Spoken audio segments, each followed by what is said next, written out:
What was so horrific for me in 9/11, I couldn't believe that another human being could carry out such a horrific act. I mean, I'm not ashamed to say it. I was born in Guyana, as I said, grew up. At the age of 8, my father died. The economical situation was horrific. This country was there. You know, someone told us that we could have gone and get oatmeal and milk. And this country give and give. I mean, that was my lifeline. So for me to see that someone else could carry out an act like that, it was beyond my comprehension as a human being. You know, I don't know how to put it, you know, it was something else. I was in 14th Street, and when the first plane hit, we thought it was an accident. And then we saw the other plane hit. I couldn't work anymore. I just had to go home for that day. And I was looking at the whole situation on TV, and I couldn't help it. I had to go. I just had to be there. I don't think I can explain. When I found out it was a purpose act, I don't think words can explain. I leave my house 12 o'clock in the morning. It was 12 o'clock midnight.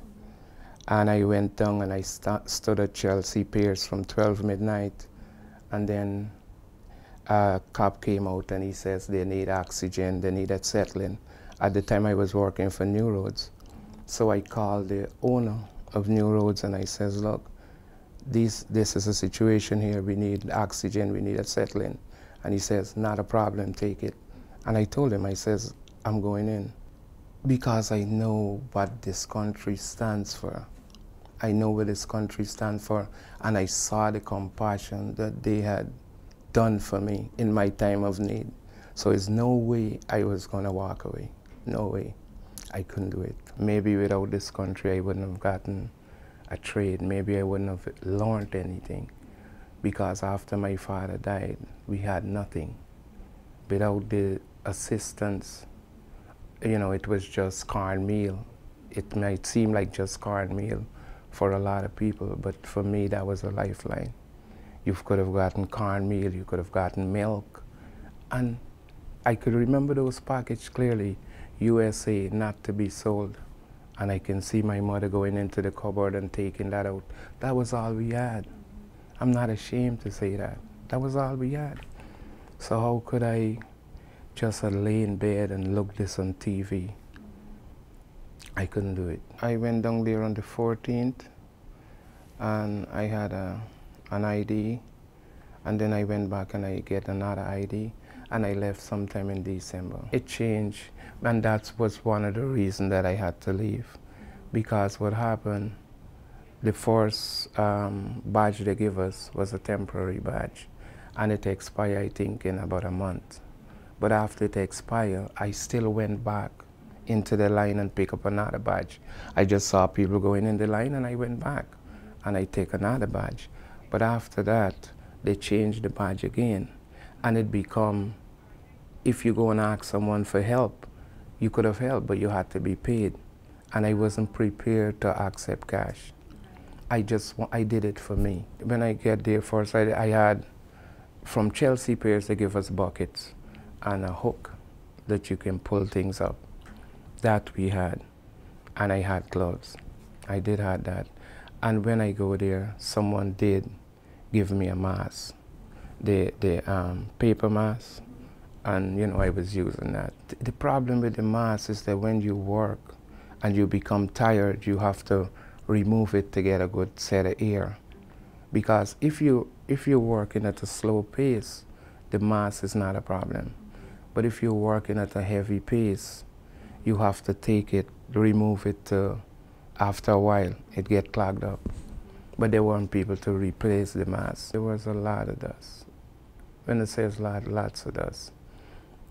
But they had said that the dust was okay. So you weren't, you know, thinking about wearing a mask because you had everyone there that, and officials was there without masks. So you know that, you know, you had nothing to worry about. You see so much things there. I can remember one guy was staring into the ceiling, a firefighter, and I turned, staring into the sky, and I turned to the guy and said, "What's the matter with him?" He says he just lost his best friend, he just lost. Man, it was so horrific. It was so much going on. And it's like, the first thing you feel the knots in your stomach. The second thing you feel anger. And then after that, there was such a high sense of uncertainty. You don't know if things is gonna be back the way it was. There was so much going on, so much, so much. And even the people now who is claiming that they are upset, those people are good people. If a situation like that, God forbid, should happen again, those people would be down there in a second. In as much as they would, they're saying that they wouldn't, they would. They were great people. They were good people. It's beyond my comprehension as a human being how we found out that one of the hijackers lived in the country for a while. And how could he carry out, stay here and see the good that's here and still carry out and act like that. And seeing it on TV and being there, it's a different thing altogether. Can you explain how that's different? Because you're seeing it on TV, you don't get you feel upset, but when you go and see the natural side, the knots in your stomach, and the anger, and when you see body bags it's coming out, it's very, very upsetting, very. I wouldn't wish that on my enemy, but you know what? If God forbid something like that should happen again, there's no force on earth that can stop me from being there.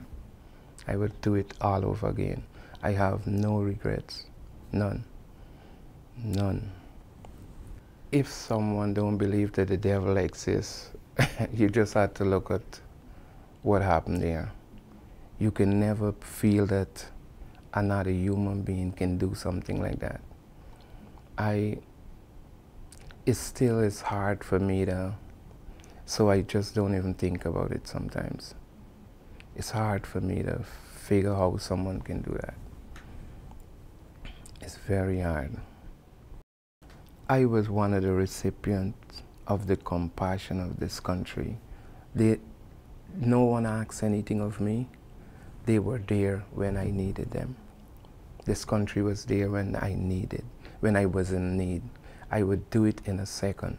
With the Gulf War, I was one of the first jump on the phone, but at the time I wasn't legal to volunteer to go in the army.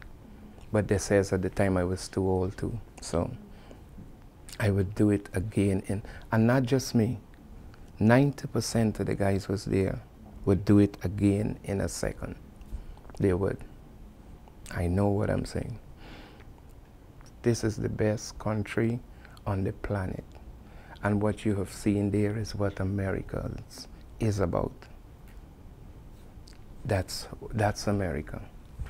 It's the best country on the planet. I can't help saying that. There's no other country I would rather raise my kids or I would rather live. The strength of this country is not its military might, it's its people and its compassion. And I would have given my life for this country in a second.